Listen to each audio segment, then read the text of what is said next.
The show will wreck your evening. Do not watch it. uh, let's do this. You know what I'm watching? I'm watching Season 2 of Netflix's A Series of Unfortunate Events. Okay, so obviously because of Season 2, there will be spoilers for Season 1, probably, and... so... Yeah, just spoiler warning. Anyways, Season 1 ended off right after the Miserable Mill. And now we're at the Austria... I don't know if I'm butchering the name. Austria Academy? Austria Academy? Austric Academy? Really good with names. Judging from the last season, if because I don't even know how many episodes second season is, but if there's still 8 episodes, that would mean hypothetically it's another 2 episodes per book, and that would bring us to it would start off with the Austria Academy, then the elevator. I can't pronounce. I might as well just call it the elevator, and then the Vile Village, and then it would end off with the Hostile Hospital. I'm just wondering because if they keep doing that, season 3 would be the Carnivorous Carnival, the Slippery Slope, the Grim Grotto, and then the Pendulum one or whatever. The hotel, I forget the name of that one. For some reason I want to say Pendulum. So it's like there's one more book after that. So is an entire season going to be dedicated to that book? Because I know as the series went on, the books got larger. So would the end be an entire season on its own? Or maybe they'll somehow spread it out so they do the last 2 books for the last season. Like, I'm not sure what they're going to do because the books, there's so much more information, there's so much more stuff that happens. It should be interesting to see what happens. I should really check that up before, because I haven't even turned on Netflix yet, so I'm assuming it's 8 episodes. But I'm going to do a before and after for each episode, just like I did for Stranger Things. Because I figured that's the best way to go around TV shows. Instead of just before the season and then after the season, because sometimes it takes a little bit longer to watch an entire season of a show. So that way I know what episode I left off on and whatnot. Anyways, carrying on. So I don't even know what the name of the first episode is. The only thing I've seen trailer wise is one of the exclusive clips that Netflix showed on YouTube. And it did show... I'm not sure if that clip is going to be in the show or not.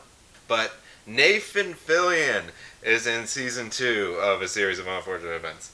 That is so unfortunate. No, but I'm so excited to see him portray... I think it's Jacuz Snicket? I'm really good with names. Season 2, if it is those 4 books, it should be interesting for me watching it because I did not, when I read the series when I was younger, I did not like the Austria Academy. Like, I think that one's my least favorite of all the books. And the elevator it was sort of my least favorite sort of like section to read. I think the Vile Village was really good, if I remember. So it's the 5th and 6th book where I was like a little... if I remember correctly, I don't like the 5th and 6th book as much. Here's me just ranting on for several minutes. Time to watch A Series of Unfortunate Events. Season 2. Episode 1. Which I assume is going to be the Austria Academy Part 1. I think. Let's find out.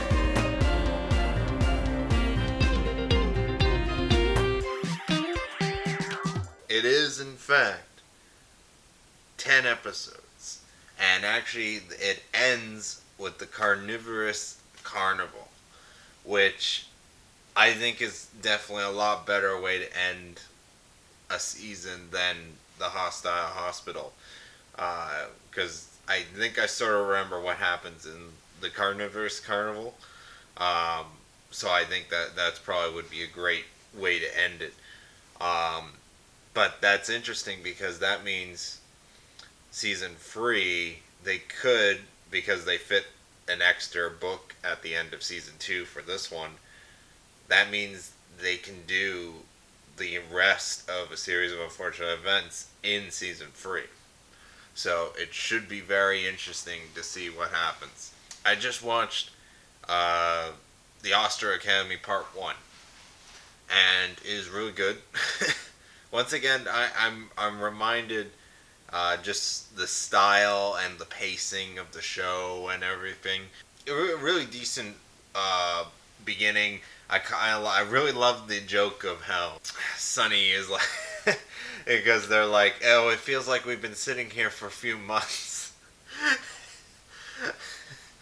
and it's like because that's a joke with the timing of when the episode came, when they finished filming the episode, and then when they started up filming again. So it's kind of funny that Sunny is actually a lot older, and they reference that in the episode. So it's actually really funny.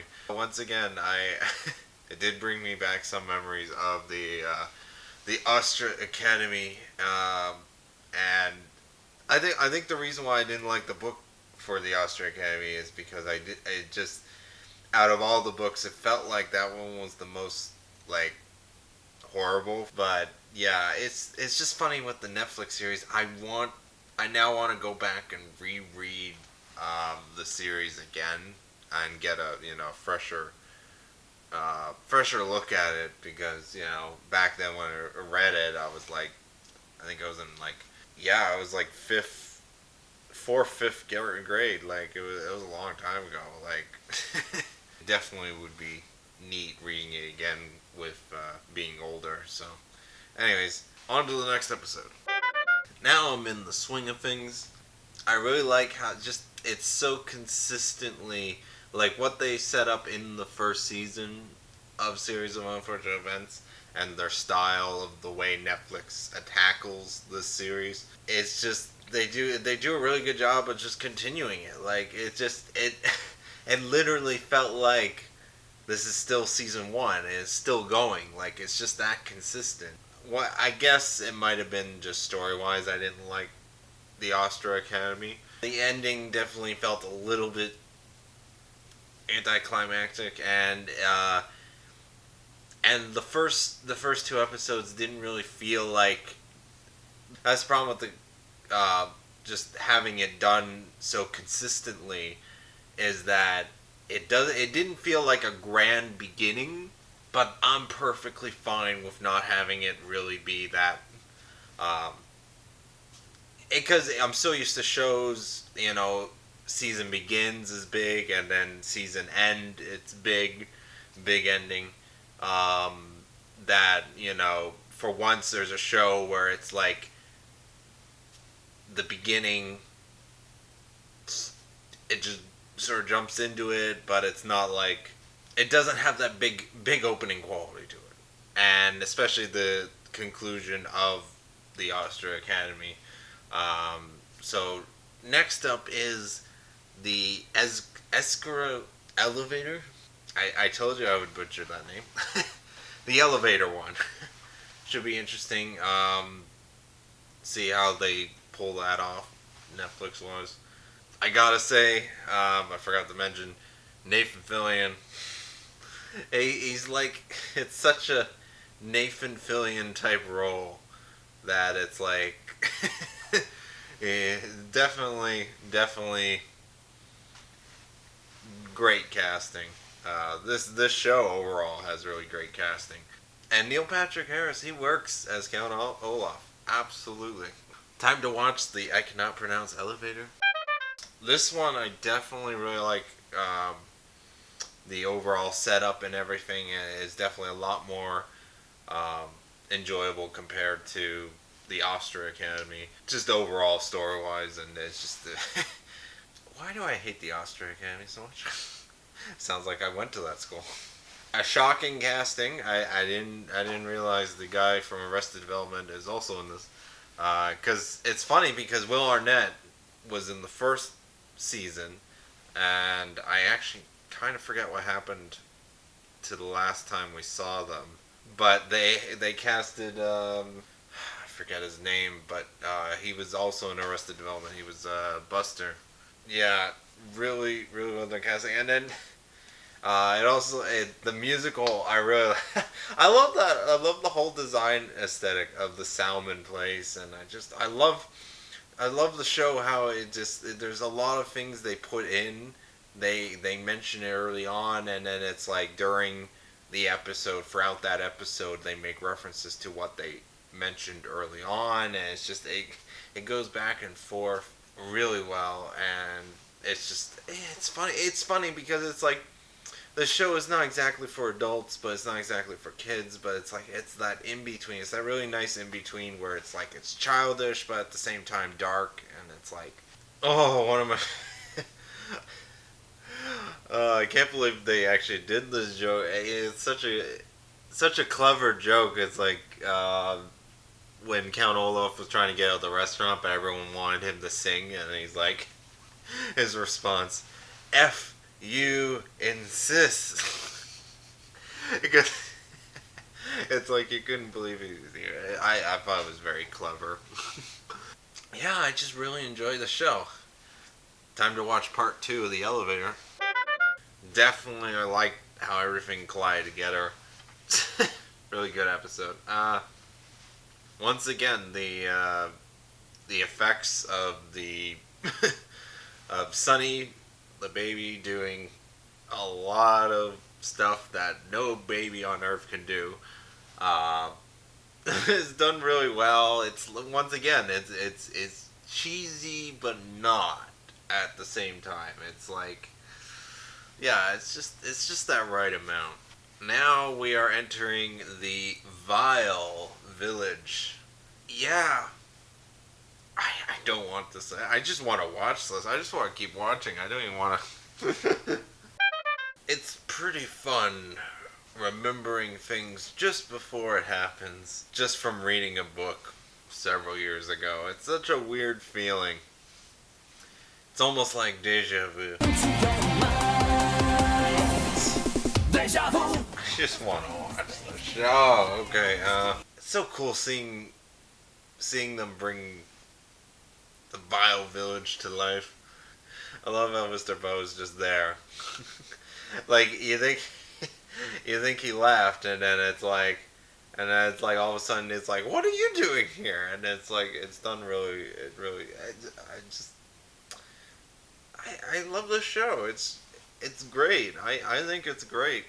It would have been very interesting to see if they did a sequel to the movie and Jim Carrey was playing Count Olaf and what the design of everything would be and whatnot, but they never got around to doing that, so it's like this is the only version of these later ones, the later books that we've seen, so and it's very good, really entertaining. I love it. So far, my only complaints with the series, specifically season 2, is the opening credits, because I love the opening credits. And I love the style of it, how they change one verse to fit the episode. The thing is, with the Vile Village, it did, some of the shots are a little bit spoiler. That was really my only complaint. That, and in the Vile Village 2 episodes, there's that one. It felt like there was a scene missing when Jack Goose Snicket gets thrown in jail. Like, I'm just wondering how Count Olaf turned the table, because they didn't show that part for the first part, because they showed him and her and the librarian escaping, and then he gets captured and then killed. But it felt like there was a scene missing where Count Olaf was in jail and Nathan Fillion's character was there, and it's like, when did they switch? Because it was kind of jarring that it's like the next scene, it's like Even though obviously a little bit of time has passed, but it's just that was my only really complaint with the Vile Village episode overall. But still, very good, very entertaining. I love it. It's amazing. I almost forgot. The next up is the Hostile Hospital, and the Hostile Hospital is one of my favorites of the books. So the thing is, it's like I don't remember that much specifically what happens in the book. I just remember really liking number 8 as a book. I know my favorite one was The Miserable Mill, and that was in the last season. So next up is this one, and I'm super excited to see how well this is pulled off. Yeah, this episode reminded me, there was one little part in it, reminded me of, there was a couple instances throughout this series where they make a little joke or jab towards television in general, and how Netflix is like better and whatnot, and oh, I really loved it. And this is like, Count Olaf is there watching these security footage, or the security, yeah, and he's like, I hate boring television, and then he looks directly into the camera, and then he goes back to the screens. It's little things like that.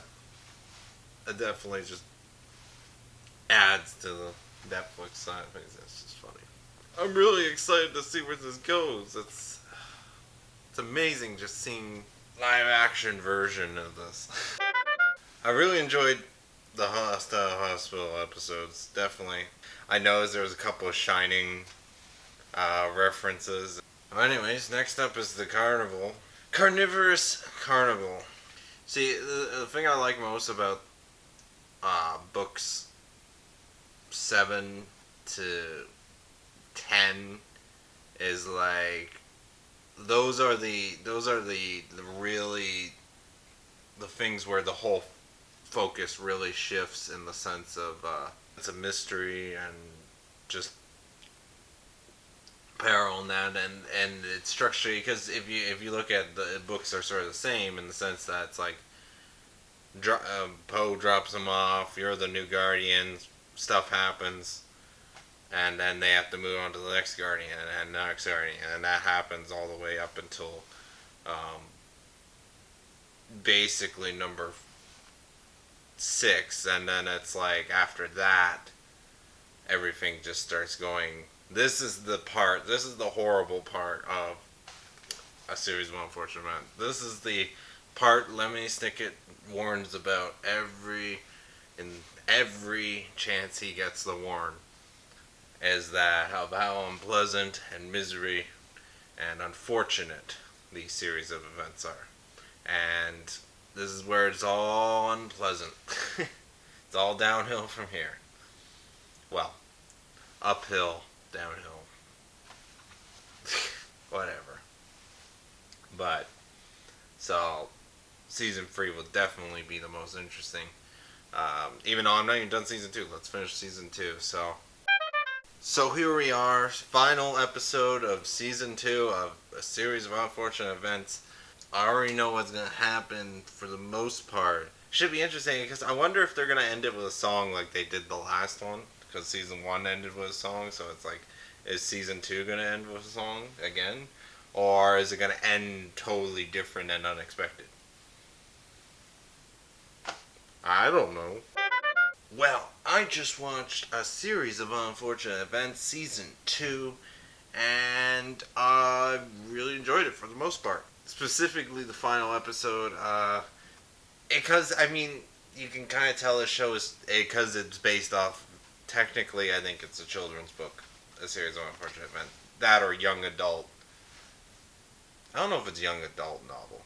I don't know what series of unfortunate events would be considered, but I think it is tailored to children, because I mean, when I read it, I was like in 4th and 5th grade, but then again, when I started reading it, they actually weren't finished the series. They were only up to book. When I discovered it, they just released book 11, The Grim Grotto. So, and that's what piqued my interest into reading a series of unfortunate events, because I saw book 11 on its own and I was like, this looks really interesting.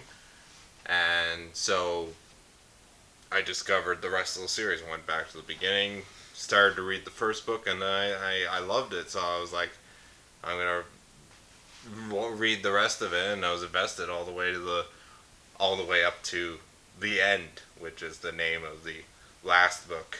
I think also Lemony Snicket, I'm pretty sure he released, there was like a little side book or whatever with some more information or questions or something. I haven't read that.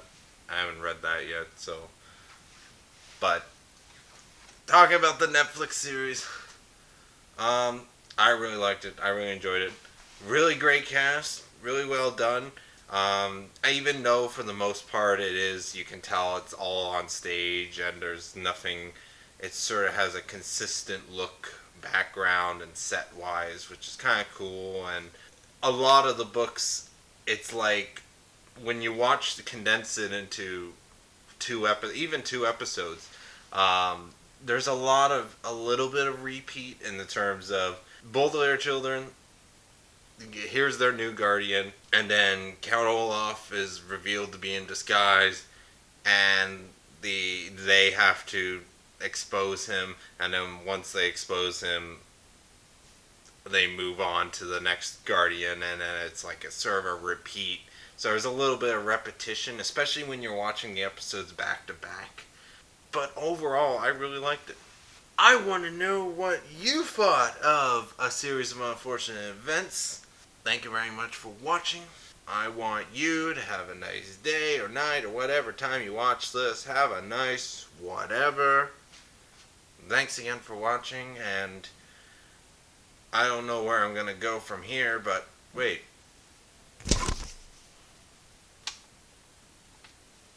$70mm Ready Player One. That's where I'm going to go next.